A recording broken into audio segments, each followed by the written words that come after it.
Hi there, this is Neil Kilby. This is Peter Schmitz. Hi, and we've been talking about customer lifetime value and the 4 different levers that there are available to make a significant difference to what is the customer lifetime value, and that's value to you as a company and the value of the company.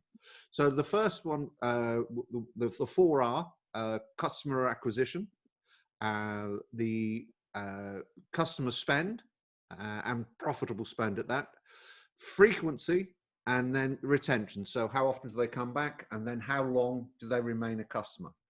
So the first of those that we're going to touch on today is customer spend, and what are the levers that we can pull to change that? So Peter?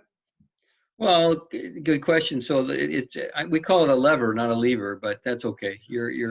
Remember whose language it is, guys, Peter. I know you invented the language, but it's okay. So anyway, the spend is the amount the customer spends, and you can look at it one of 2 ways. One is each time that they come in, and or the total amount, because how much a customer spends will have a big influence on what their lifetime value is. So think of it this way, in terms of a simple example is a coffee shop or a restaurant. How often does a customer come in and buy something? Starbucks loves a customer that comes in every day. Some people go to Starbucks once in a great while to meet a friend, and they're not worth nearly as much as the guy that comes in every day because he doesn't make coffee or she doesn't make coffee at home. So and to that point, so Starbucks is obviously bricks and mortar, and we normally deal with online clients. But let's get into that. So I go into Starbucks. What's the first thing we can do to increase my spend by making me happy? Of course, not by just taking more money off me for no good reason. Well, we want to make you happy, but in Starbucks case, their main thing is coffee. And I've read this in the past, they purposely do not have anything cooking at a Starbucks because they do not want to distract you from that aroma when you walk through the door. And they do have cookies and cakes and things of that nature, and drinks in cans, but their main product, and obviously it's very profitable, is their coffee. You walk in the door, it's the smell and the aroma is overwhelming. It's addicting. So if we're going to up my spend on coffee alone, what are the choices? Well, you can buy cups, and you can buy coffee makers. You can give gift cards. They sell coffee by the bag that you can buy. There's lots of ways Starbucks sells things. And in the early days, they didn't do that. They just sold coffee. Well, that's like, but if the first thing we can do is say a more expensive coffee. Yes. Okay, so I can go from I just like a good basic coffee, but it seems nowadays we've got double, triple lattes with etc. and you can go from what is a $2 coffee up to a $5 coffee without too much easy. And then they get you on their club, right? So that you come back, you get a punch card, and you come back, you buy 10 and you get 1 free. There's all kinds of ways to get people, quote, addicted to coffee. But that there is a retention and frequency thing. So yes, it is. The actual spend that I'm spending on any one visit, we go for coffee, more expensive coffee, and then what we would call in the UK a bun, cake. A bum? A bum. That's what's wrong with the word bum. It's a lovely word. So we then I'm coming in on a Monday morning, so I've now got a more expensive coffee. Okay, so we've upgraded the coffee that I drink, and I can go for something to eat. And then you spoke earlier on about different line extensions so that you can buy coffee to take home. Yep. Okay. I actually years ago bought a coffee machine, the espresso machine that they used to sell, barista. Right. And I bought it at a Starbucks store. Right. They sell cups as well and things like that. They sell anything related to coffee and your habit of coffee. And let's face it, the world loves coffee and or tea, which they now have tea as well. But in the early days, it was all just coffee because that's their thing. Right. So on our one trip, we can buy regular stuff. That what we're really trying to do is get the regular purchases up, so that every time I go in, instead of spending $2 or $3, I'm spending 5 or 6, and then every now and again I'll buy a coffee machine or something like that. Yeah.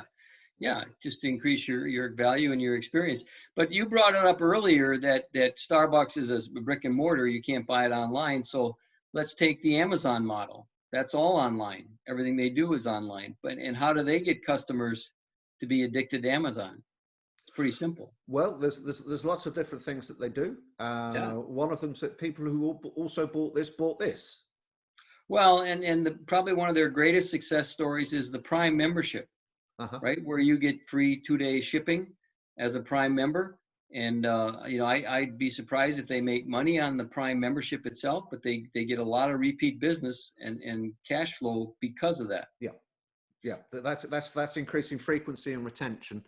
Well, and spend every time I spend. The 1-day spend is what we're looking to increase, isn't it? So say if I'm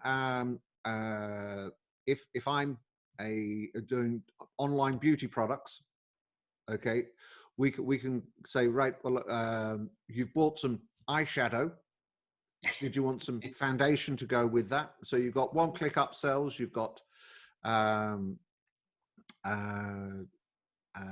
before you go sales.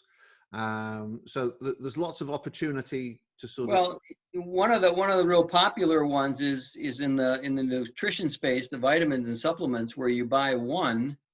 And then the one-click upsell might be to buy 4 for a big discount.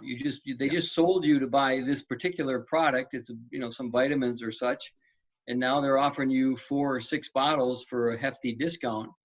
And you're in the buying mood. You just bought it. You're sold on it. There's a money-back guarantee. It's a pretty simple upgrade, and I think that's one way that the vitamin companies. Generate a lot of. So somebody was watching. We can always normally find something that is an addition to the purchase that somebody's already making when they come to a store, but it's got to be relevant. Okay, we can't just sort of go. You've bought some coffee. Would you like an ironing board to go with that? It's no, I don't want an ironing board. Yeah, it's either more coffee or something that complements the coffee. Yeah, good point. Good point. Okay. So that pretty much, we could talk about spend and different ways to increase spend for quite a while, because there are lots of examples, but you nailed it on the head when you said it's got to be a relevant additional purchase of some kind to complement what you just bought. I don't need an ironing board with my coffee. Well, you might do, but it'd be random luck if you did, so random. Yeah. So I mean, that's some very important bits. People just sort of think that we try to escalate as much as we can, but what we're trying to do is increase the customer's experience so that we can move on to our next topic when the next time we speak, which is frequency. How often they come back and why they should come back. We've got to give them reasons. Absolutely. And that'll be a good conversation for the next time. Yeah, that's a good topic because that's a good point. How often can you get them to come back? It's, are they addicted to your coffee in Starbucks case? Yeah. So we've got to find ways for our clients, and obviously we don't know what our clients are doing. So if any of you guys want to speak to us or just get in contact, there's a button below, and we will get back to you and try and arrange a time so that we can just run through. This is not a one-size-fits-all, one cure for everything. We have to look at what you're doing, and if we can help, we will. If you've got any questions, just post them below, and we look forward to answering them. Sounds good. Okay. Talk to you next time. All right. Talk to you again. Thank you.